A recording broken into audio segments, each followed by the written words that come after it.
Anganwadi workers helpers Sathya Sai జిల్లాలో ఈరోజు 15వ రోజు సమ్మె నిర్వహిస్తున్నాము. కానీ ఇంతవరకు ప్రభుత్వం నుంచి ఎలాంటి స్పందన లేనందున మేము సమ్మెను ఉధృతం చేయాలనుకుంటున్నాము. కాబట్టి ఈరోజు అందరూ బజార్లో పడి అడుగుతున్న పరిస్థితి తెచ్చినాడు మన జగనన్న. అక్కలు చెల్లెలు అంటూనే మమ్మల్ని కింద దొక్కేస్తున్నాడు. కానీ ఏమాత్రం న్యాయం చేయలేదు. ఎప్పుడో 1000 రూపాయలు ఎక్కించిన అన్నాడు.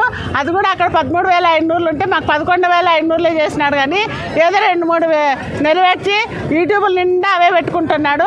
ఫుడ్ కమిషనర్ కానీ మేమేం పిలవలేదు మమ్మల్ని మాకు న్యాయం చేయమని.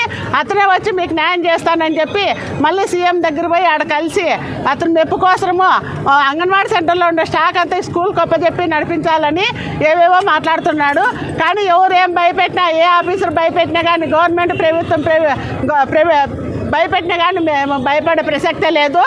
ఇది మా న్యాయమైన కోరికలు ఈరోజు చర్చ పిలుస్తామన్నారు.